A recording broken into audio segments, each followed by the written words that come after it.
This new case is being described by the homeowner as next-level squatting. She and her husband say the person inside is posing as the new owner with bogus mortgage documents. They are demanding that laws be changed to protect property owners, and one state lawmaker is working to do just that. So recently on this channel, we covered a serial squatter in and around the city of Chicago in the surrounding suburbs, and what made that particular individual so bad was the fact that not only was he squatting on one particular homeowner as a part of an extortion scheme, but after he ended up getting his payout, which by the way, he left the place trashed anyway, even though they paid him money to leave, he immediately jumped into another property that was just listed, and we ultimately ended up discovering that this person had done this maybe half a dozen to a dozen times and received payout after payout for his trouble. Now, of course, that guy was arrested. That was a good thing. After the police were able to compare, when people started coming forward after the local news segment, all these different various documents only to discover that they were the same, he was charged with those crimes, although he maintains that he is just somebody who gets repeatedly scammed by real estate agents and by brokers, and he's the unluckiest man in the entire world. No, I'm not joking about that. But this particular scam is taking it to the next level. Not only are these people pretending that they're the occupants of this home, but unlike those other ones where they're saying that they're the renters, these people are claiming that they actually paid a mortgage for the property and they are the new owners. And of course, the actual owners of the home who fixed it up in order to sell it, they're totally screwed over after they put in $145,000 to revitalize this particular property. It's absolutely disgusting in every possible way, and that's what we're going to talk about today. But before we do, I want to thank everybody who supports this channel via actualjusticewarrior.com/join. Give me the money. Give me the money.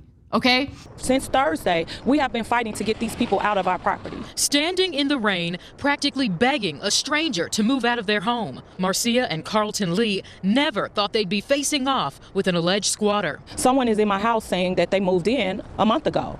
I am livid right now. Now again, just like the previous squatter story that we talked about where we had a pair of black women who were fixing up and selling a property in order for them to make a living, right here you see a couple, a black couple that is being screwed over by this extortionary system. Now, of course, there are defenders of this. If you guys will remember, the Majority Report made videos very critical of Anna Kasparian, very angry at people who were highlighting the squatter issue, where they took the position that there are no squatters' rights, they don't exist at all, there is no squatting problem, but also squatters are good and they need to be protected, and of course, we should pass squatters' rights into law.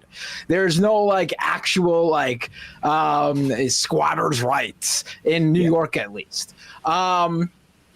There should be, but to the extent they exist anywhere, it's because the alternative is brutality that people actually can't fathom, even in bygone years. That's why squatters' laws exist in England or whatever. It's because otherwise you just can't. Because we're so used to enforcing, bending society towards the capitalist needs now that we can't even fathom how these sorts of rights could have ever been enshrined for people that just need shelter. Now, the reason I highlight that clip from the Majority Report, and I will continue to highlight that clip from the Majority Report, is because many of you out there in the audience are thinking, who's in favor of these laws? Who's in favor of protecting squatters? Who's in favor of a situation where the legitimate owner can be charged criminally for removing these people, but these people can steal an entire home or an entire apartment, and of course that becomes a civil matter? And it is the progressive left. They are the defenders of this. They consider it brutality for you to not pay into this extortion scheme, and they don't give a damn who's affected by this. These people own a property, therefore they are subhuman to the progressive left, and they are deserving of losing their home. Marcia says she came by her property last week to show it to a prospective buyer. To her surprise, she says a family of 3 and their dog had moved in. I have a realtor standing on the sidewalk waiting to see this property. The buyer is across the street. He gets out, and I had to apologize and let them know, I can't show you this home right now. She and her husband came back with police. They say a woman who identified herself as Stacy claimed that she bought the home back in February and was the new owner. And they said, we've been here for a month. I said, no, you haven't. I just showed this property 2 days ago. So of course, like any upstanding, law-abiding Americans, what they do in this situation when somebody has broken into their home was call the police. and of course the police end up showing up. She ends up presenting a phony fraudulent mortgage document, a story about how she bought the home back in February. By the way, we're in the month of April, but this woman knows that's false because she quite literally showed this property 2 days prior, and these people had to have moved in the 2 days since she had last been at this property, showing it to another prospective buyer. But what ends up happening in this scenario, and we talk about this a lot on this channel, somebody breaks into your home under normal circumstances to steal your stuff, they get arrested, they get charged with felony burglary. But of course,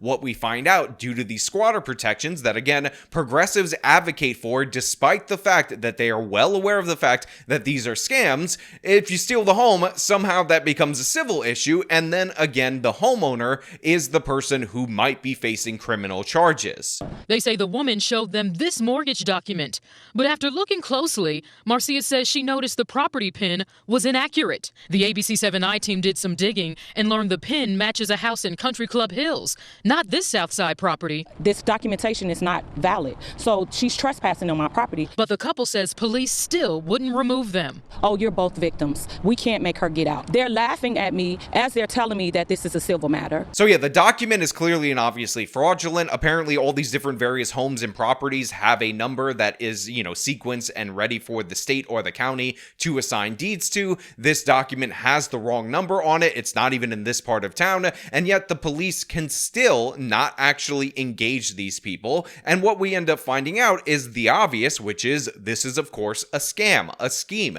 They're quite literally laughing at them, telling them it's a civil matter. And again, I just want to point out that if these were people who legitimately bought a home and they got scammed by some unscrupulous real estate developer or some such thing, then they should have documentation like a loan from a bank that matches that. Of course they do not. The police can't even look for that because it's considered a civil matter whenever you have a dispute between a tenant and an owner. But B, they wouldn't know right off the cuff immediately that this would be considered a civil matter unless, of course, they're running this particular scheme. So these people end up calling the local news. This is the same exact agency, by the way, that did the story on the serial squatter that we covered before, and they're hoping that that attention, and by the way, I'm hoping that my magnified attention on this particular case can result in these people being booted and arrested for their crimes. We have forgery of a document, we have breaking in, trespassing, I would say burglary too, because you're breaking in with an intent to commit a felony, which is stealing the whole damn home,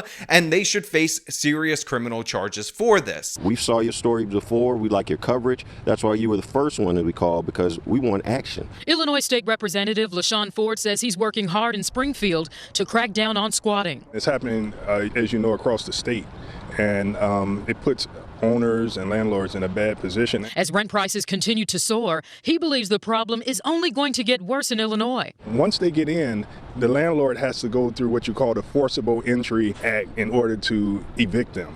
That means that they have to go to court. So once again, we hear the same exact thing that we've heard in a bunch of different various cities and states, and I will remind you that until Florida fixed their laws, this was popular there. These scams are actually popular in cities like Houston and a bunch of different places in Texas because these people are operating in this scam zone, again, being encouraged by progressives, being encouraged by the fact that many of the people running these scams actually get a payout, and it's absolutely disgusting in every possible way. But until you change the laws, until you react with the force, with the consequences that are necessary to deter this, you're going to see this keep happening. And when we get a positive ID on these individuals, I will not be surprised to discover that they've been running this scheme multiple different times. They've been paid out by other people that probably will come forward to the local news because they'll recognize the dog. Although, unfortunately, throughout the course of this segment, they don't appear to have any images of the people that are occupying this particular property. But this is what these progressives want when they're advocating and fighting against changing these laws. And I need you guys to understand that this is even a bastardization of squatters' rights laws, which is when somebody abandons a property and then someone else ends up showing up, they fix the property, they they maintain it for years. It's a way to protect that person who had every reason to believe that the property was abandoned, who actually put the labor and effort into said property, from being dispossessed of their investment in, again, a dilapidated property. This is not happening in the modern world. We can look up by the records who owns what and figure this thing out. These people aren't going to Detroit where there's random homes that are just left completely unoccupied, putting them together and assuming ownership of them. These people are scamming the actual homeowners, and it's disgusting in every possible way. And hearing the excuses for why the law shouldn't be changed, it's just absurd. Under Ford's proposed law, police would have the power to remove a squatter from the property the moment the rightful owner can prove it's their home, bypassing the months-long eviction process. It's legislation this couple calls common sense. Like, I really think it's a joke. Representative Ford met the couple at their property and knocked on the door, hoping to speak with the woman inside. No one would come out to speak with us. The couple says they are at their wits' end. The legislation makes 100% perfect sense in this particular case, because if you have the documentation, you can prove it's fraudulent. Those people need to go. They need to get gone. And the idea that there's all these scammers that are offering fake mortgages or whatever to these people that are just really genuine prospective home buyers is even more absurd than the justification for these squatter laws. The fact is, a bank is not going to give you a mortgage if you don't have the actual property number on your documentation, like these people didn't. So the idea that they're somehow going to be scammed or you're going to hurt people that are scammed is absurd in every possible way. 100% not true. This is clearly and obviously an extortion scheme, and you should be able, or at least capable, of proving your ownership of a home, especially, again, if you just recently bought it and the documentation would be at the ready. But these people aren't asked to ever do that. They show a screenshot of some nonsense, and then we're just supposed to accept this, let them take the property, and then the homeowner not only has to spend all this time, energy, and effort to get them evicted, but they then have to fix up the home because the squatters destroy the property. In fact, they're incentivized to destroy the property because the longer they damage it, the quicker they can get a settlement from the homeowner. But one thing they won't be doing is paying the people to leave. The first thing that they asked my husband when we walked up to the door with the police that first night was, are you going to give us our $8,000 back? I spent $150,000 to rehab this property to let somebody else come in this property and tear my property up and tell me it's theirs? Yeah, I'm upset.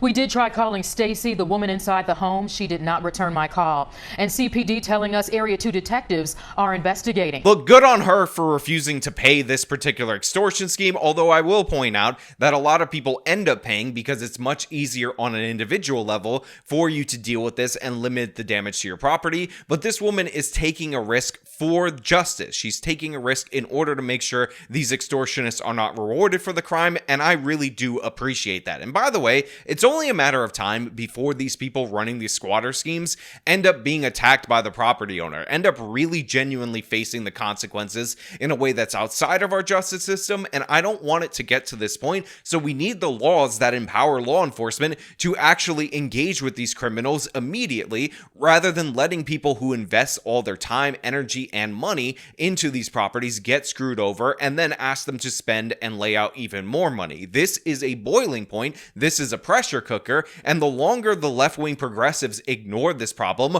or worse, cheer this problem like the folks at the Majority Report did, the more chance that we're going to have violence committed against these squatters, and considering they want to protect the criminals, that is obviously going to be devastating for them. Now, of course, we've had instances already where squatters have killed the property owners. We've had instances where they've attacked them and all of that, so that's already there. These criminals are violent or can escalate to violence incredibly quickly, and don't think I didn't notice that sign on the door that says that the people in this property are armed and ready to kill people that break in. And that's the irony right there, is that these people who own the property could get shot if they decided to take it back by force. Meantime, Representative Ford says his proposed bill is being reviewed in the Rules Committee, but he says he has gotten pushback from homeless advocates who fear this would increase homelessness in Illinois. Ford says he is working with utility companies to prevent squatters squatters from putting services in their name. So yeah, here you have a state representative that has a common sense piece of legislation that he's putting forward, and of course he's getting pushback from the left-wing progressives who are saying, oh no, this will increase homelessness. And I got a newsflash for you. First and foremost, regular ordinary homeless people are seldom the ones running these scams with fraudulent documents. So that's just not the case that your drug-addicted, mentally ill population is typically the people that are behind this. Secondly, who gives a damn whether or not the people who are stealing this property actually have somewhere to go or not? I definitely don't. They're scammers. They're criminals. You know how you could solve their problem? That they don't have four walls and a roof over their head? Put them in prison where they belong. Again, these progressives, so cancerous for our society. Absolute messes in every possible way. And it's just disgusting that this is the way that these people operate. This is the mindset behind them. And people wonder why I can't ever get behind them. People wonder why I'll never sign on to anything that these people put forward, and it's because these people have a completely warped view of what morality is, and it's absolutely insane. But of course, those are just my thoughts. I want to know what you guys think down in the comments below. If you like this video, then show them by leaving a like, subscribe for more content, follow me on the social medias, support me via the support links in the description of this video. This has been me talking about Chicago's next level squatting. Till next time.